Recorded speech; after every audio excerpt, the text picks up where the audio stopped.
ये बोले तो मैं जैसे फॉरवर्ड कर दूंगा लिखा है मेरे को वाला ये देखो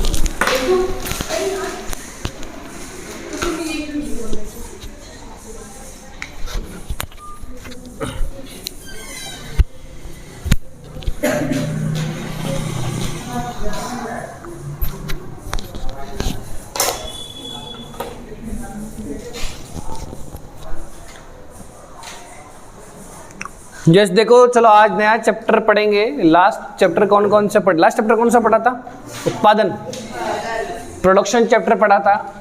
उससे पहले मांग पूर्ति पढ़ा और उससे पहले उपभोक्ता पढ़ा, डिमांड सप्लाई कंज्यूमर बिहेवियर। और आज पढ़ेंगे लागत यानी कॉस्ट। देखो बहुत छोटा सा चैप्टर है, लेकिन मैं आपको पहले बोला था उत्पादन का चैप्टर अच्छे से देख लेना आप लोग, वो आपको समझ आना चाहिए, नहीं तो फिर यहाँ दिक्कत आएगी आपको पढ़ने में। लागत के अंदर टोटल नंबर ऑफ जो पॉइंट्स हैं वो 7 हैं, ठीक है। पहला है लागत का अर्थ। क्या है पहला? लागत का अर्थ। मतलब लागत का मीनिंग क्या होता है, कॉस्ट का मीनिंग क्या होता है बताओ? किसी वस्तु या सेवा को बनाने के लिए जो खर्च किया जाता है उसे लागत कहते हैं, यानी कॉस्ट हो गई आपकी, ठीक है। जैसे भाई हमने इस डस्टर को बनाया होगा तो इसमें कपड़े की ज़रूरत पड़ी होगी, ठीक है। अंदर उसके अंदर जो रुई डलती है या फिर जो एक फॉर्म डलती है वो है, तो उसको ऊपर जो खर्चे आए होंगे, ठीक है। इसको बनाने के लिए मशीन में डाला हुआ या सिलाई करी होगी, तो इसको बनाने के लिए जो भी इसके ऊपर खर्चा है वो सब क्या कहलाती है? लागत कहलाती है, ठीक है। मैंने आपको बताया था हर एक का फलन होता है, उपभोग फलन, मांग फलन, पूर्ति फलन, उत्पादन फलन। तो अगला फलन कौन सा है? लागत। तो लागत फलन के लिए क्या बोला? एक मिनट, फलन के लिए क्या बोला था कि 2 कोई चर होने चाहिए। यहाँ 2 चर कौन सी है कि लागत राशि तथा उत्पादन मात्रा के मध्य। क्या बोला मैंने आपको? राशि तथा उत्पादन मात्रा के मध्य पारस्परिक संबंध की व्याख्या लागत फलन द्वारा की जाती है। सर यहाँ पर लागत राशि तो समझ में आ गया, लेकिन उत्पादन मात्रा क्यों? क्योंकि लागत राशि पूरी की पूरी डिपेंड किस पे है? उत्पादन मात्रा में। और उत्पादन होगा तो क्या होगी? लागत होगी। ध्यान रखना, यहाँ जो लागत है वो व्यापार में हुए खर्च की कोई लागत माना जाता है।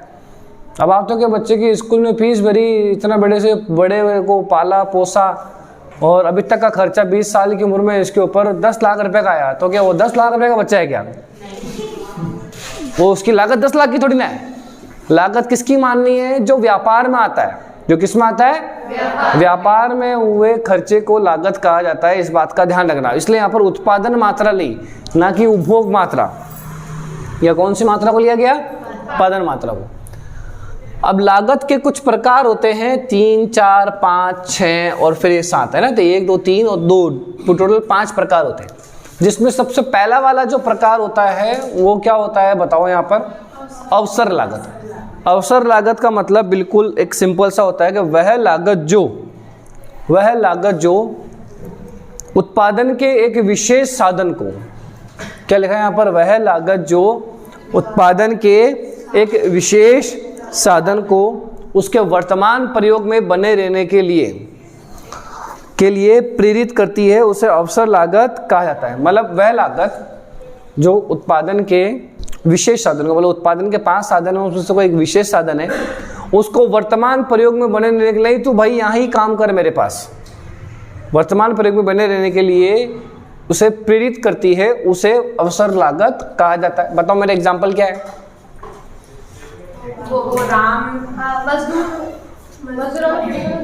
एक मजदूर वाला था कि एक कंस्ट्रक्शन चलता है कहीं पर, तो वहां पर अगर एक लेबर काम करती है, एक मजदूर काम करता है, उसको 500 रुपए हर महीने मिलते हैं, सॉरी हर दिन मिलते हैं 500 रुपए हर दिन। अगर उसको 500 रुपए मिलेंगे, मैं भी क्या बोल गया, हर महीने 500 रुपए, तो राशन के नहीं मिलते हैं, राशन के इससे ज़्यादा मिल जाते हैं।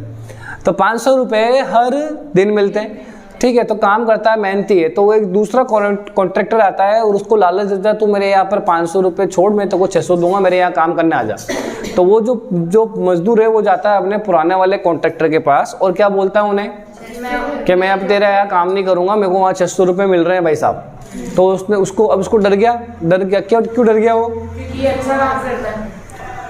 क्योंकि ये क्या करता है? और अच्छा काम में क्या करता है कि यार ये चले गया तो मेरी दिक्कत आ जाएगी, तो 500 की जगह मैं तेरे को 600 दे देता हूँ, तो तू ये लीजिए। मतलब सब मजदूर को कितना दे रहा है? 500। बट ये इसके लिए विशेष साधन हो गया, स्पेशल यहाँ पर इसमें स्पेशल वर्कर हो गया, तो उसको 500 की जगह 600 दे रहे हैं, मतलब 100 रुपये क्या दे रहे हैं? एक्स्ट्रा। यहाँ पर 100 रुपये क्या दिए जा रहे हैं? एक्स्ट्रा दिए जा रहे हैं। तो वो एक्स्ट्रा जो है वो क्या कहलाती है? अवसर लागत। मतलब हम इस अवसर को जाने नहीं देना चाहते। क्लियर है क्या वो चीज़? अगला कौन सी लागत है? अब मौद्रिक लागत क्या होती है? मौद्रिक लागत का मतलब होता है कि जिनके लिए मुद्रा खर्च होती है। जिनके लिए क्या होती है? मुद्रा खर्च किन पे होगी? जो वस्तुओं और सेवाओं का निर्माण करेंगे। वस्तुओं का निर्माण कौन करता है? उत्पत्ति के साधन। उत्पत्ति के साधन कितने होते हैं? 5। पहला साधन क्या था? भूमि। भूमि है तो हम उसको क्या देंगे बदले में? पारिश्रमिक, किराया, लगान या किराया। ध्यान रखना, ऑब्जेक्टिव क्वेश्चन के लिए आते हैं, फिल इन द ब्लैंक्स के लिए। पूंजी, पूंजी के ऊपर क्या देंगे? ब्याज। और श्रम के ऊपर मजदूरी देंगे। तकनीकी के ऊपर क्या देंगे? वेतन। और जो साहसी है उसको क्या मिलेगा? लाभ। बेटा इन 5 साधनों को मिल तो पैसा ही रहा है ना, मिल तो क्या रहा है? लेकिन इनके काम के हिसाब से इनका जो पेमेंट की लैंग्वेज है वो थोड़ी अलग प्रकार से बोली जाती है। जैसे ब्याज, अब किसी से उधार लेके आए तो आप बदले में ब्याज ही दोगे।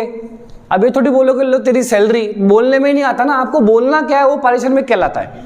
जा तो जेब से क्या रहे हैं? पैसे ही रहे हैं। तो इनको ही मौद्रिक लागत कहा जाता है। उत्पत्ति के साधनों पर किए गए खर्च को मौद्रिक लागत कहा जाता है। समझ आ गई बात आपको? अगली कौन सी लागत है? वास्तविक लागत। अब वास्तविक लागत या सामाजिक लागत ये वो लागत होती है जिसमें आपको ध्यान रखना है, जिसमें पैसे किसे संबंधित से। फिर और कौन सी लागत होगी? हमने तो लागत का मतलब यहाँ खर्चा समझा, खर्चे का मतलब हमने क्या समझा? पैसा। लेकिन अवसर लागत और सामाजिक लागत एक अलग प्रकार की लागत है जो बनाई गई है। क्या होता है कि जैसे मजदूर अगर मजदूरी करता है, काम करता है, ठीक है, फैक्ट्री में काम करता है, बड़ी मेहनत करता है, तो उसको बदले में पैसा तो मिल जाता है मजदूरी, तो वो मौद्रिक लागत तो आ गई। लेकिन जो उसको तकलीफ हो रही है वो वास्तविक लागत है। तो व्यापारी मतलब जो बड़े बड़े फैक्ट्री हैं, जो इंडस्ट्रीज हैं, उद्योग हैं, उन सबको किसका ध्यान रखना चाहिए? उनकी वास्तविक लागत का भी ध्यान रखना चाहिए कि उनकी वास्तविक लागत जितनी हो सके उतनी क्या हो? कम हो। अरे बात आगे समझ में? एक ऑफिशियल वर्क में अगर कोई एक एम्प्लॉय है जो जॉब कर रहा है, वो कंप्यूटर के सामने बैठा है, अगर आपने सारी लाइटिंग बंद कर दी तो कंप्यूटर की पूरा फोकस किसके पड़ेगा? उसकी आंखों पर। तो बताओ उसको पैसे तो मिल रहे हैं लेकिन उसकी वास्तविकता की लागत क्या होती जा रही है? तो उसके लिए तो दिक्कत होती जा रही है। उसके लिए तो क्या होती जा रही है? दिक्कत होती जा रही है। तो आपको क्या करना पड़ेगा? पूरे रूम में लाइटिंग रखनी पड़ेगी। अरे समझ आ गई क्या आपको बात? चलो यहाँ देखो, छठा है अल्पकालीन लागतें। सर अल्पकालीन लागतें अल्पकालीन उत्पादन फलन पर डिपेंड है। अल्पकालीन उत्पादन फलन क्या था? कुछ साधन स्थिर और कुछ साधन परिवर्तनशील। और उत्पादन कितने प्रकार के थे? 3, कुल, औसत और सीमांत। तो फिर यहाँ पर भी बेटा लागतें भी कितने प्रकार की होगी? कुल, औसत और सीमांत। बस फर्क क्या है? यहाँ अल्पकालीन की है और ये क्या है? दीर्घकालीन की। तो कुल लागत की परिभाषा क्या होती है? यहाँ पर वह लागत जिसमें जो ऐसे याद कर लो। चलो मैं एक शॉर्ट फॉर्म बताता हूँ। वैसे किसी वस्तु के उत्पादन पर किए गए स्थिर साधनों तथा परिवर्तनशील साधनों। अल्पकाल में दोनों साधन होते हैं, स्थिर साधनों तथा परिवर्तनशील साधनों पर किया गया खर्च क्या कहलाएगा? कुल लागत कहलाएगा। मतलब इसके अंदर आपने फिक्स भी डाल दिया और वेरिएबल भी क्या कर दिया? डाल दिया, है ना। स्थिर और परिवर्तनशील साधनों पर किया गया खर्च, किसी वस्तु या सेवा को बनाने के लिए स्थिर साधनों व परिवर्तनशील साधनों पर किया गया खर्च आपके लिए कुल लागत कहलाएगा। कुल लागत कितने प्रकार की होती है? 2 प्रकार की। तो यहीं से निकली परिभाषा। इसमें स्थिर साधन भी शामिल है और परिवर्तनशील। तो फिर बताओ कुल स्थिर लागत की परिभाषा क्या होगी? कि स्थिर साधनों पर किया गया खर्च, किसी वस्तु या सेवा को बनाने के लिए स्थिर साधनों पर किया गया खर्च कुल स्थिर लागत, और परिवर्तनशील साधनों पर किया गया खर्च कुल परिवर्तनशील लागत। अरे क्लियर है क्या? मुझे स्थिर साधनों पर किया गया खर्च कुल स्थिर लागत और परिवर्तनशील साधनों पर किया गया खर्च परिवर्तनशील लागत। तो उसका एक छोटा सा फॉर्मूला है जो आप फॉलो कर सकते हो, total cost is equals to total fixed cost और प्लस क्या करोगे, टोटल वेरिएबल कॉस्ट। बात आ गई समझ में आपको? तो आप इनसे फॉर्मूले भी बना सकते हो। अगर जैसे आपको केवल टोटल फिक्स्ड कॉस्ट चाहिए तो टोटल कॉस्ट में ये प्लस का तो आगे क्या हो जाएगा, माइनस का। टोटल वेरिएबल कॉस्ट चाहिए तो टोटल कॉस्ट में किसको माइनस कर दोगे, टोटल फिक्स्ड कॉस्ट का। ठीक है, ये जो प्लस का इधर क्या हो जाएगा, माइनस का हो जाएगा। अगली कौन सी लागत है भाई, औसत लागत। औसत लागत क्या होती है? औसत वर्ड का मतलब है ना, आपको उधर औसत उत्पादन में समझा देगा कि कुल में इकाइयों को भाग दे दो। अब देखो बहुत आसान परिभाषा है, ये क्या लिखा हुआ है, तो कुल लागत में इकाइयों का भाग देने पर प्राप्त भागफल। ये क्या है, तो कुल स्थिर लागत में उत्पादन इकाइयों का भाग देने पर प्राप्त भागफल। ये क्या है, तो कुल परिवर्तनशील लागतों में उत्पादन इकाइयों का भाग देने पर प्राप्त भागफल। शॉर्ट फॉर्म में डेफिनेशन से उनकी कुल में उत्पादन इकाइयों का भाग दे दो, आपका उनका क्या मिल जाएगा, औसत मिल जाएगा। तो सर एक बार फॉर्मूले से भी एनालिसिस करवा लीजिए। एवरेज कॉस्ट का फॉर्मूला क्या हो जाएगा कि टोटल कॉस्ट में क्वांटिटी का डिवाइड कर दो, औसत स्थिर लागत में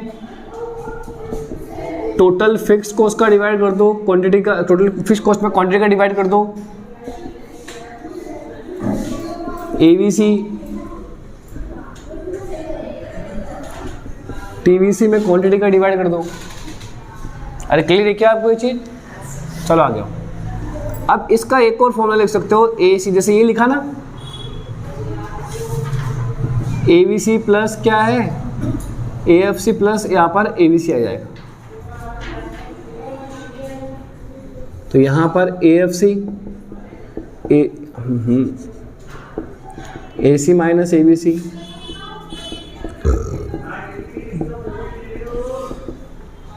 चलो आ गया। तीसरा क्या है भाई, बेवकूफों, सीमांत लागत और मार्जिनल कॉस्ट। अरे मार्जिनल कॉस्ट यानी सीमांत वर्ड का मतलब भी समझाया था, एक अतिरिक्त इकाई का परिवर्तन होने पर जो कुल में परिवर्तन हो जाता है। हमारे टॉपिक का नाम क्या है, लागत। तो उत्पादन मात्रा की एक अतिरिक्त इकाई में परिवर्तन करने पर यदि कुल लागत में परिवर्तन हो जाता है तो उसे सीमांत लागत कहा जाता है। तो इनके फॉर्मूले भी सेम टू सेम है, बस कॉस्ट की जगह क्या आ जाएगा, प्रोडक्शन, प्रोडक्शन की जगह क्या आ जाएगा, यूटिलिटी। तो TCN माइनस 1 और करके एक और फॉर्मूला होता है इसका, डेल्टा TC डिवाइड में डेल्टा Q। लेकिन इस शर्त में डेल्टा Q में परिवर्तन सिर्फ एक का होना चाहिए। डेल्टा का मतलब परिवर्तन होता है, ध्यान रखना। आगे आओ। अब लास्ट कौन सी लागतें हैं बताओ। अब दीर्घकालीन लागतें क्या होती है, देखो सभी। दीर्घकालीन लागतें, दीर्घकालीन लागतें में भी 3 प्रकार होते हैं। पहला क्या प्रकार है, मतलब यहाँ दीर्घकालीन का मतलब समस्त साधन, तो वैसे अब तीनों, तो समस्त साधनों उत्पत्ति के समस्त साधनों पर किया गया कुल खर्च दीर्घकालीन कुल लागत कहलाता है। दीर्घकालीन कुल लागत में औसत आ गया ना वर्ड, तो दीर्घकालीन कुल लागत में उत्पादन इकाइयों का भाग देने पर प्राप्त भागफल दीर्घकालीन औसत लागत कहलाता है। और सीमांत का मतलब वही कि एक अतिरिक्त इकाई का परिवर्तन करने पर जो दीर्घकालीन कुल लागत में परिवर्तन हो जाता है उसे दीर्घकालीन सीमांत लागत के। देखो अब लॉन्ग टर्म टोटल कॉस्ट का तो कोई फॉर्मूला होता नहीं है, लेकिन ये देख लो LAC का,